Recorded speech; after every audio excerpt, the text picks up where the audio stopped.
نحمدہ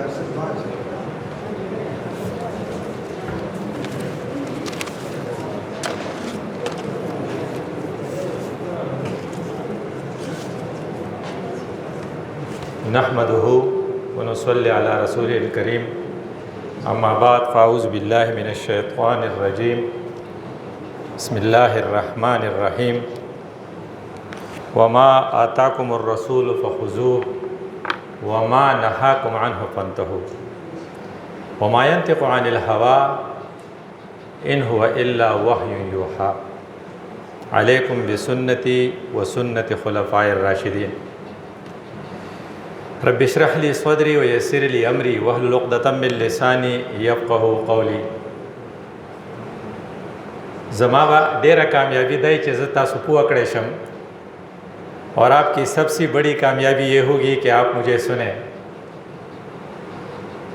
اگر پروگرام کے اختتام پر آپ لوگوں نے کہا کہ ڈاکٹر صاحب بول رہے تھے تو کسی نے پوچھا کہ کیا بول رہے تھے تو پشتو میں کہتے ہیں کہ خدا اشتزماؤ تو فکر نہ ہو، اس وقت میں سو رہا تھا.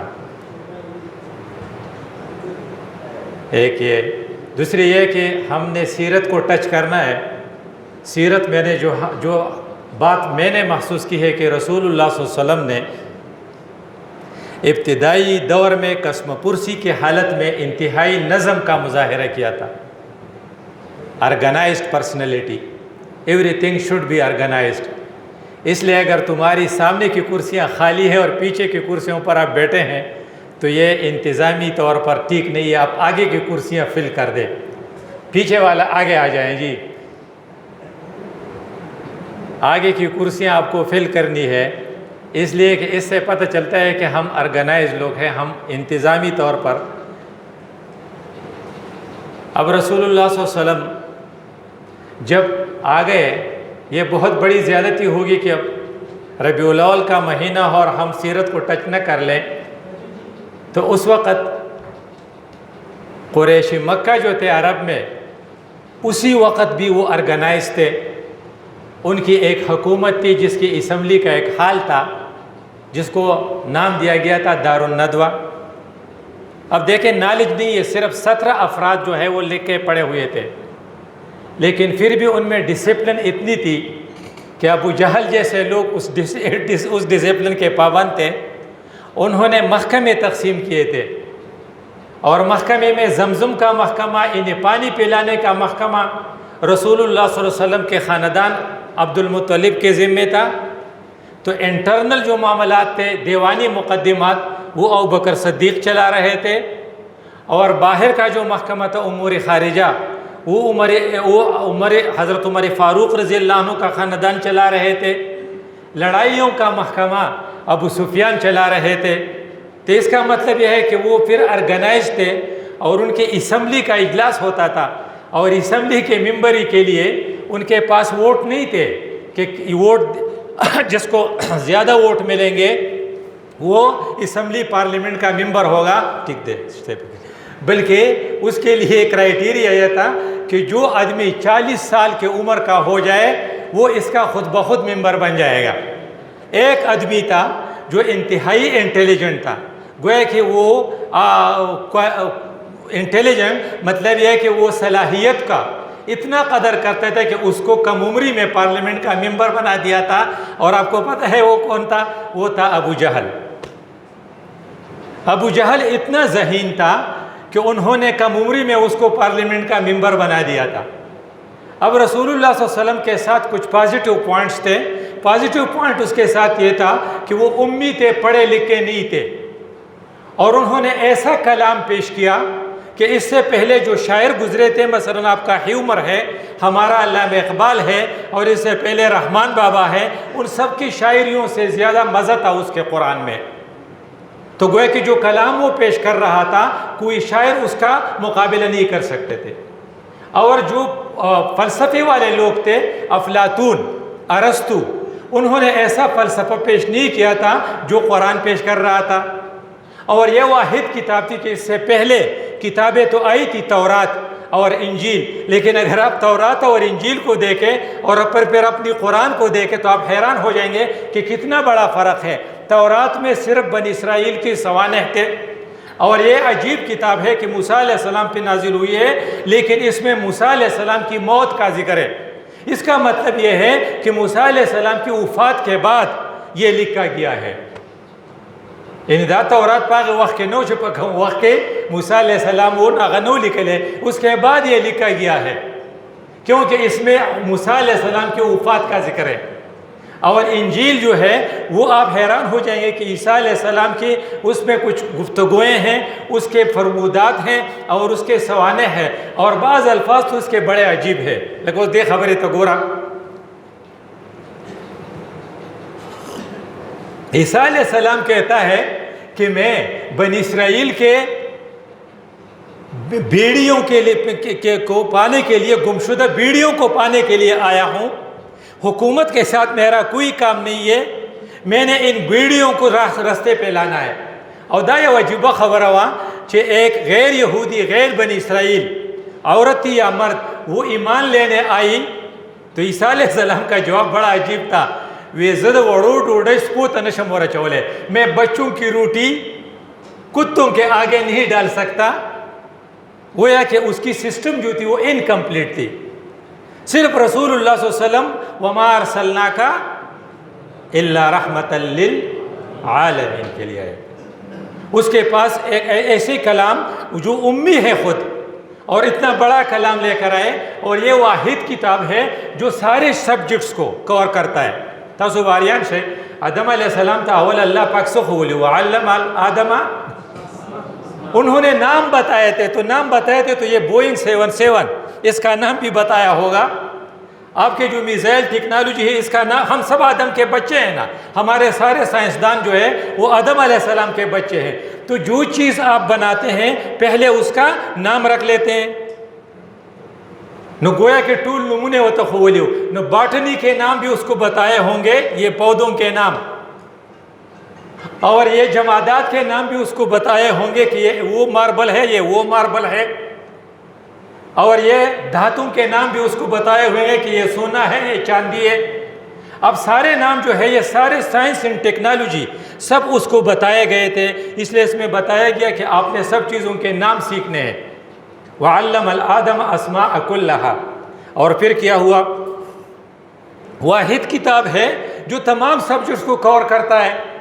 اب دیکھیں، اس نے نباتات کی سبجیکٹ کو کور کیا، اور سب سے دلچسپ جو ہے وہ اس نے فلکیات کے سبجیکٹ کو، آپ جو دیکھیں ہیں نا کہ الشمس والقمر والنجوم مسخرات، اور رسول اللہ صلی اللہ علیہ وسلم چپ کمشی کے وہ ڈیر تکڑاؤ، وہ فلکیات کا نظام تھا چپ آگے کے اگر ڈیر خپوئی دو، اس لیے جب اس نے اس وقت کمپاس وغیرہ تو کچھ نہیں تھی، دوربین بھی نہیں تھا، اور آپ کی یہ ٹیکنالوجی بھی نہیں تھی، لیکن اس نے مسجد نبوی کا رخ کم طرف تک قولو آگا بیت المقدس تک قولو کنا، اس نے مسجد نبوی کا رخ سیدھا بیت المقدس کی طرف کیا، اس میں کوئی غلطی نہیں کی، گویا کہ اس کو اس کا نالج بھی تھا کہ بیت المقدس اس رخ پر ہے۔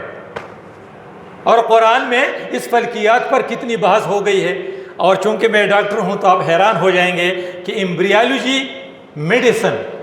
میڈیسن میں جتنا قرآن میں ہے وہ کہیں بھی نہیں ہے۔ وارث بکائی ایک ڈاکٹر ہے، وہ حیران ہو گیا جب اس نے سورۃ مومنین کے یہ آیاتیں پڑھی۔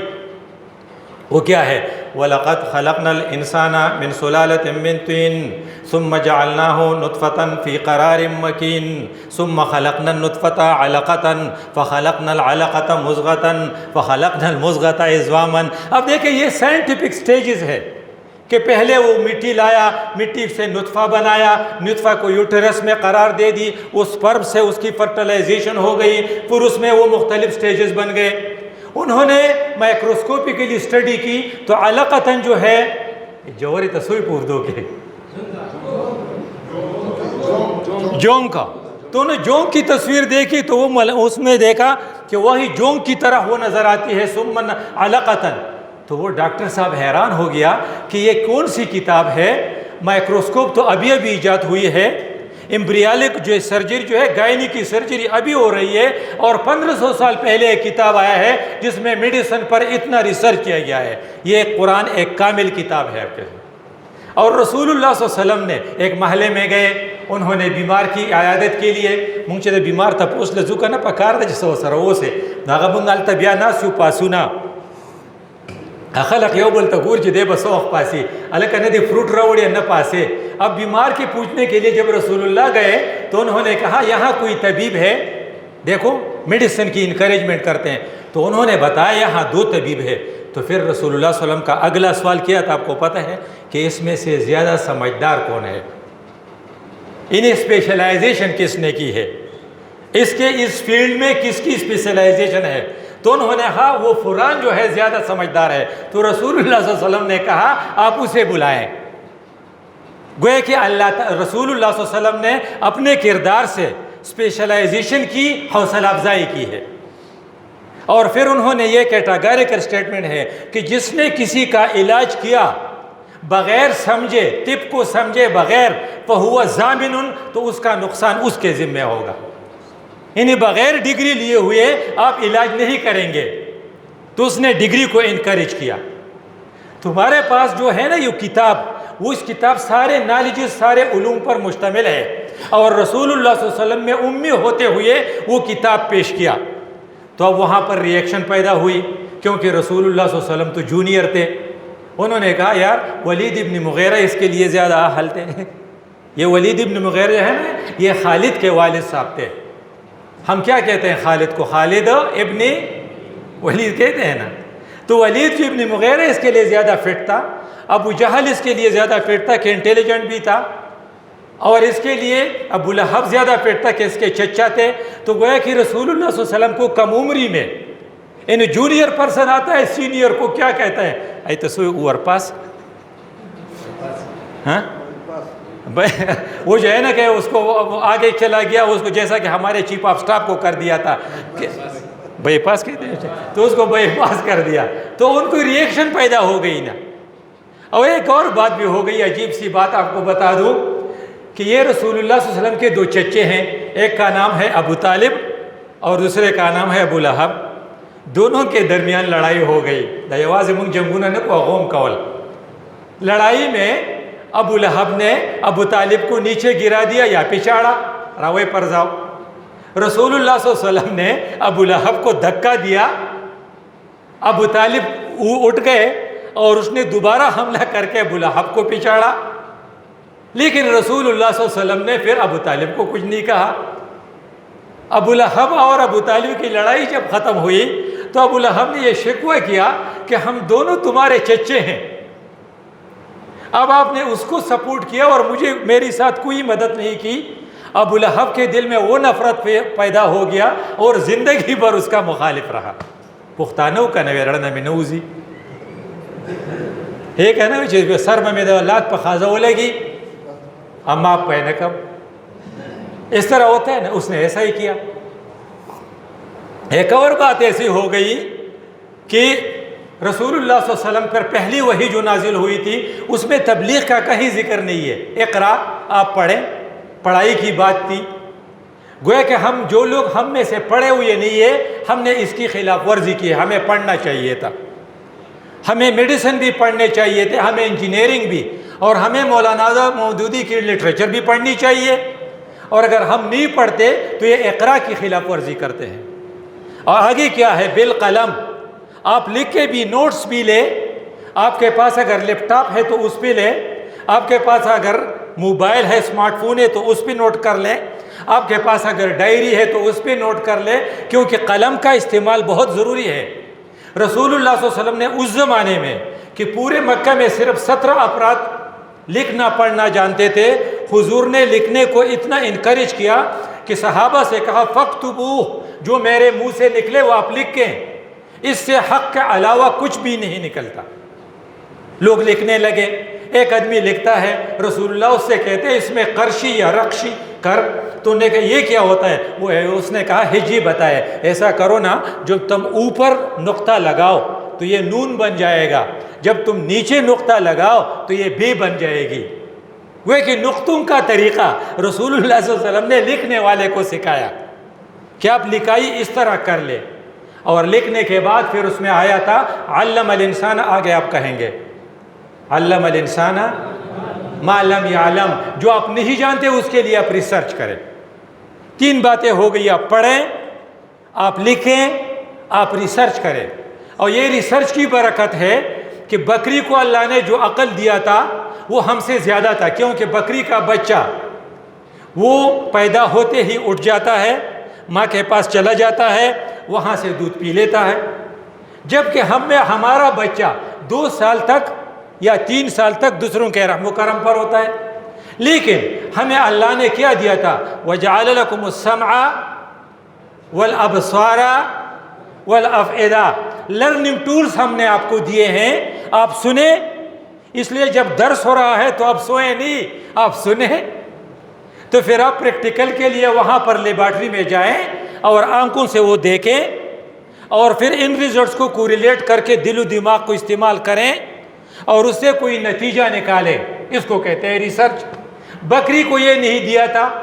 سب سے زیادہ جاہل، سب سے زیادہ کمزور انسان کا بچہ ہوتا ہے، لیکن لرننگ ٹولز کو استعمال کرتے کرتے وہ اتنا آگے ہو گیا کہ بکری آج سے 1000 سال پہلے جو بکری تھی اب بھی وہی ہے، جبکہ ہم نے بہت ترقی کی ہے، حتیٰ کہ ہم نے کورونا پر بھی قابو پا لیا۔ روز مرتے تھے، اب یہ خالد بخاری صاحب اور میں ہم وہ کورونا سے بچ کے آئے ہیں۔ یہ ریسرچ کی برکت تھی، اس کے لیے ویکسین نکل آیا۔ تو قرآن میں ہم سے کہا گیا تھا کہ آپ ریسرچ کر لیں۔ وَعَلَّمَ الْإِنسَانَ مَا لَمْ يَعْلَمْ۔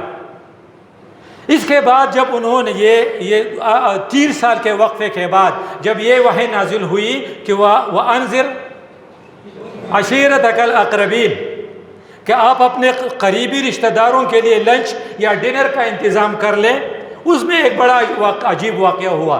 اس میں رسول اللہ صلی اللہ علیہ وسلم اکیلے ہیں، اس کے ساتھ ایک چھوٹا بچہ ہے، وہ کم عمر، وہ حضرت علی رضی اللہ عنہ ہے، اور باقی انہوں نے بڑے بڑے کبار کو بلایا ہے۔ کھانا کھاتے ہیں، ابو لہب بھی بیٹا ہے اور ابو طالب بھی۔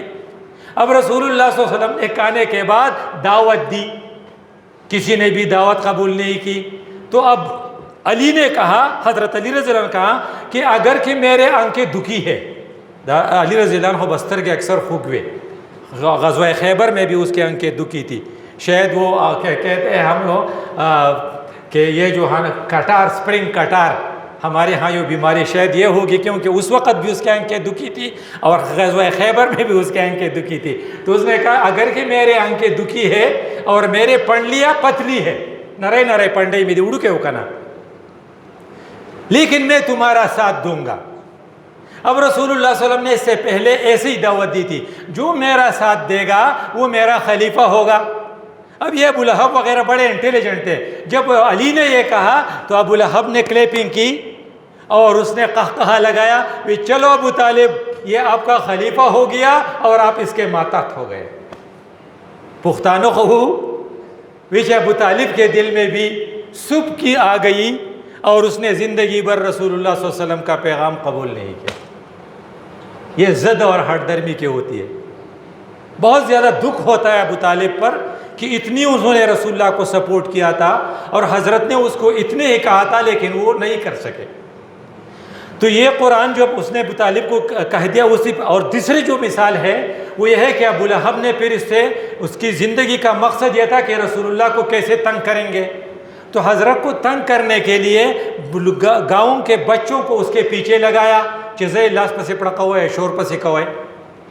رسول اللہ صلی اللہ علیہ وسلم ابو سفیان کے گھر گئے، اس کی ڈیوٹی میں وہ پناہ لینے کے لیے ابو سفیان اندر سے نکلا، جہالت کے باوجود اور وہ فوجی کارروائیوں کے انچارج کے باوجود اس کے اندر انسانیت تھی۔ اس نے رسول اللہ صلی اللہ علیہ وسلم کو سپورٹ کیا، بچوں کو بگایا۔ رسول اللہ کو یاد رہا جب اس نے مکہ فتح کیا تو رسول اللہ نے کیا کہا، جو ابو سفیان کے گھر جائے گا وہ امن سے ہوگا، بدلہ پورا ہو گیا۔ ہمارے لیے یہ ہے کہ جو آپ کے ساتھ اچھا کرے، ہوا نیشنل کا ہو، پیپل کا ہو، لیکن جو اچھائی کرے آپ اس کو بھولے نہیں۔ جب اس نے ابو سفیان کی وہ نیکی نہیں بھولی تو آپ کو بھولنا نہیں ہے۔ تو رسول اللہ صلی اللہ علیہ وسلم آرگنائز تھے، کیونکہ اسٹیٹ کے اندر اسٹیٹ تو نہیں چل رہا تھا، اس لیے پھر رسول اللہ صلی اللہ علیہ وسلم نے ساری سختیاں برداشت کر کے مدینہ چلے گئے۔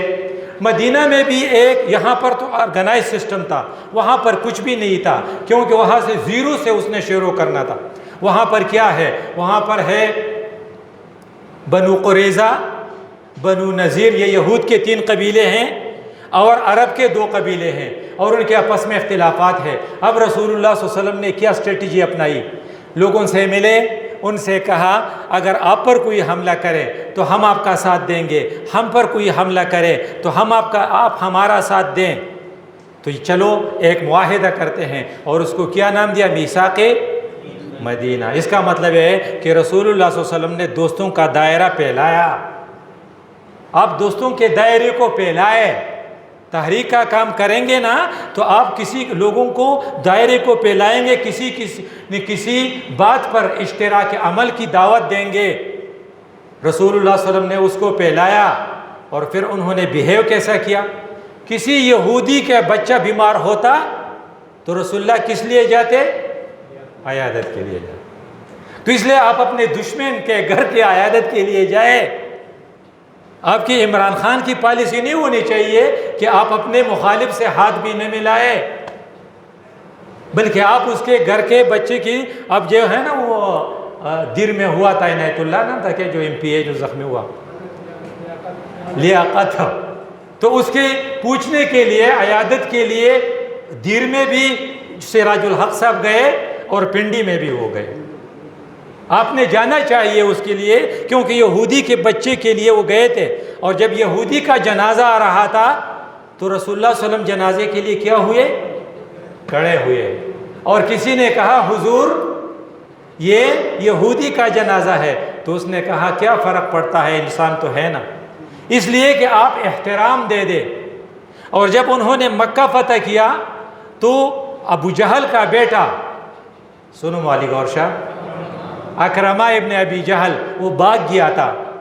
جب وہ واپس آیا تو رسول اللہ صلی اللہ علیہ وسلم نے ساتھیوں سے کہا کہ اکرمہ کے سامنے ابو جہل کی برائی بیان نہ کرو۔ اب دیکھیں، اگر تمہارا عمران خان بہت برا ہے، یا تمہارا جو ہے یہ مسلم لیگ کا صدر، لیکن اگر اس کے کوئی ساتھی بیٹھے ہوئے ہیں تو آپ بھی دلجوئی کے لیے ان کے سامنے ان کی برائی بیان نہ کریں، کیونکہ ابو جہل سے تو یہ اچھے ہیں۔ اب حضور نے کہا ابو جہل کی برائیاں اس کے سامنے بیان، اس کے بیٹے کے دل کا خیال رکھا کرو۔ اب یہ جو رسول اللہ صلی اللہ علیہ وسلم نے جو کہا تھا، اس پر عمل کیا تھا حضرت عمر فاروق رضی اللہ عنہ نے، پورا عمل۔ اب حضرت عمر فاروق رضی اللہ عنہ کے بارے میں، دور فاروقی کے بارے میں اس لیے ہم کہتے ہیں کہ وہ ایک آئیڈیل دور تھا۔ اب آئیڈیل دور آپ اس کو کیوں کہتے ہیں؟ اب تو رسول اللہ صلی اللہ علیہ وسلم نے کیا کہا تھا؟ لو کان نبیا بعدی لکان عمر، میرے بعد اگر نبی نے آنا ہوتا تو عمر ہوتے۔ اور پھر رسول اللہ صلی اللہ علیہ وسلم نے کہا تھا کہ علیکم بسنتی وسنت خلفاء الراشدین، اس میں بھی عمر تھا۔ اور وہ جو ہے نا ہمارا گاندھی جی نے کہا تھا کہ اگر تم کامیاب حکمران بننا چاہتے ہو تو عمر کو فالو کرو۔ اب سویڈن کے حکمران نے کہا تھا وی آر فالوئنگ عمرین لاز، ہم حضرت عمر کو فالو کرتے ہیں۔ تو اب یہ ہے کہ عمر ایک ریکگنائز پرسنلٹی ہو گئی، تو اب یہ بہت زیادتی ہوگی کہ ہم حضرت عمر کو نہ پہچانے دور فاروقی کو۔ اب ہمارے جو سابق وزیر اعظم تھے، انہوں نے KP میں عمر کے شہادت کے دن پر چھٹی دی تھی کہ ہم عمر فاروق کو فالو کرتے ہیں۔ اب عمر فاروق کو کیسے فالو کرنا ہے اس کو بھی ذرا سمجھے۔ عمر فاروق سب سے جونیئر تھے، رسول اللہ صلی اللہ علیہ وسلم کے 6 سال تک مخالفت کرتے رہے، اور 6 سال بعد ایمان لائے۔ اس سے پہلے جو سینئر لوگ تھے وہ 39 یہ 48 تھے، 40واں دے سالو اختم کا سوچے ایمان راوڑے، اس سے پہلے 39۔ اب اپنی کردار کی وجہ سے، اپنے اعمال کی وجہ سے، اپنی صلاحیتوں کی وجہ سے وہ 2nd پوزیشن پر آ گئے۔ اس سے پہلی پوزیشن کس کی تھی؟ ابوبکر صدیق کی۔ اب دیکھیں یہ حضرت عمر، اس کے اندر کچھ کوالٹیز تھی، اس وجہ سے یہ جونیئر سے پھر سینئر پہ آ گئے، اور انہوں نے یہ سرٹیفکیٹ اس کو ملا کہ اگر میرے بعد کوئی نبی ہوتا تو عمر ہوتے، اور انہوں نے فرمایا کہ جس راستے سے عمر جاتا ہے وہاں سے شیطان بھاگ جاتا ہے۔ اب حضرت عمر فاروق رضی اللہ عنہ کی کوالٹیز کیا تھی؟ پہلی کوالٹی اس کی یہ تھی کہ اس کو انصاف بہت پسند تھا۔ اگر آپ مدینے کی ریاست بنانا چاہتے ہیں تو قرآن نے آپ کو جو گائیڈ لائن دیا اس میں 4 باتیں ہونی چاہیے۔ پہلی چیز اس میں آزادی ہے کہ آپ کسی کو غلام نہ سمجھیں۔ اب کیا کہا تھا موسیٰ علیہ السلام نے فرعون سے؟ ان ارسل معنا بنی اسرائیل۔ دیکھو نماز وغیرہ کی بات اس نے نہیں کی تھی کہ آپ بنی اسرائیل کو آزادی دے دے۔ گویا کہ آپ کہیں بھی یہ نہیں کہہ سکتے، ہم کہتے ہیں نا ہمارے پاس یہ سفارش رہتی تھی جب ہم آفیسر ہوتے تھے کہ یہ میرا بندہ ہے، ہمارے MPA میں نے اس طرح کہتے ہیں یہ میرا بندہ ہے۔ آپ حیران ہو جائیں گے کہ اس کے منہ پہ یہ الفاظ کیسے آتے ہیں کہ یہ میرا بندہ ہے۔ بندہ اللہ کے ہیں، سب آزاد ہیں۔ تو آزادی پہلی صفت ہے ایک حکومت کی۔ کس لیے حضرت عمر فاروق نے اس پر عمل کیسا کیا؟ جب گورنر کے بیٹے نے کسی کو کوڑوں سے مارا تھا تو مینا میں حج کے موقع پر اس آدمی کو بلایا اور اس سے اب گورنر کے بیٹے کو پٹوایا، اور حضرت عمر کے الفاظ کیے تھے لوگوں کو ان کی ماؤں نے آزاد جنا تھا، تم نے انہیں غلام کیسے بنا لیا۔ دوسری چیز جو ہے جو ہمیں قرآن بتاتا ہے کہ اسلامی حکومت میں ہونی چاہیے وہ ہے انصاف۔ وَلَقَدْ أَرْسَلْنَا رُسُلَنَا بِالْبَيِّنَاتِ وَأَنزَلْنَا مَعَهُمُ الْكِتَابَ وَالْمِيزَانَ، کیا کرے؟ لِيَقُومَ النَّاسُ بِالْقِسْطِ، تاکہ انصاف کا نظام ہو۔ اور انصاف کا نظام حضرت عمر نے اتنے لیول پر قائم کیا کہ ایک دفعہ اس کو پتہ چلا حضور نے ایک بات کی تھی لیکن اس کو عمل کرنے کا موقع نہیں ملا تھا۔ حضور نے فرمایا تھا اگر فاطمہ محمد کی بیٹی رضی اللہ تعالیٰ عنہ چوری کرے تو میں کیا کروں گا؟ اس کے ہاتھ کاٹ دوں گا۔ شکر ہے اس نے چوری نہیں کی، حضور نے اس کا ہاتھ نہیں کاٹا، لیکن اس کا پریکٹیکل ڈیمانسٹریشن عمر سے کرایا۔ عمر کا بیٹا ہے ابو شحمہ نام ہے، وہ مصر گئے چکر کے لیے، ایسے ہی گیا ہوگا، کسی ہوٹل میں بیٹھا ہوگا، وہاں شراب کی پیالی ہوگی، ساتھیوں نے کہا گا پی لو، اس نے پی لی ہے۔ اب حضرت عمر کے بیٹے نے شراب پی لیا، لیکن اس کی ایمان اتنی مضبوط تھی کہ وہ خود گورنر صاحب کے پاس گئے کہ جی مجھے آپ سزا دے، مجھ پر حد قائم کرے کیونکہ میں نے پی لیا ہے، اس سے بڑا توبہ نہیں ہو سکتا۔ اور گورنر صاحب نے اس کو کوڑے لگائے ہوں گے، اور ظاہر بات ہے کہ صاحب کا بیٹا تھا تو اس نے ذرا ہلکے لگائے ہوں گے۔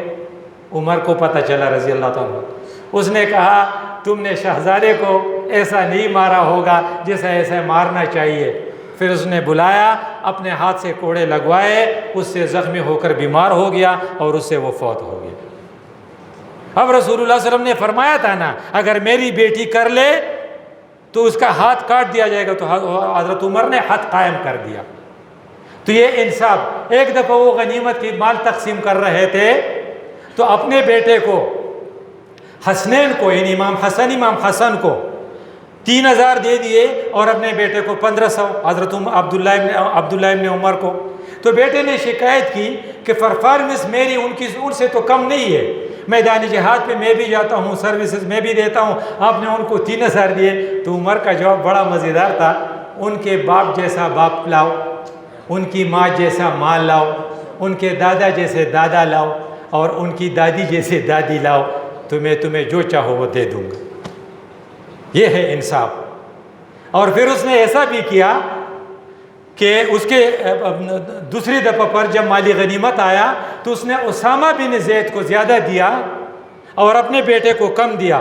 تو جب اس نے شکایت کی تو اس نے کہا تمہارے باپ سے اس کا باپ، اسامہ کا باپ، تمہارے نبی کو زیادہ پیارا تھا، اور یہ تم سے تمہارے نبی کو زیادہ پیارا ہے۔ اتنی انصاف انہوں نے کیا۔ اور دوسری چیز ہے خبرگیری، کہ آپ اپنے تختوں پر نظر رکھیں۔ اگر آپ رات کو ٹی وی پر کہہ دیں کہ نہ، آپ صبح پریس کانفرنس میں کہہ دیں کہ مجھے ڈالر کے اوپر جانے کا پتہ کس سے چلا؟ ٹی وی سے، تو اس کا مطلب کہ آپ کو پتہ نہیں ہے نا۔ حضرت عمر نے ایک آدمی کو بائیں ہاتھ سے کانا کاتے ہوئے دیکھا، اس سے پوچھا تم دائیں ہاتھ سے کیوں نہیں کھاتے؟ اس نے کہا جی دائیں ہاتھ جہاد میں کٹ گیا ہے۔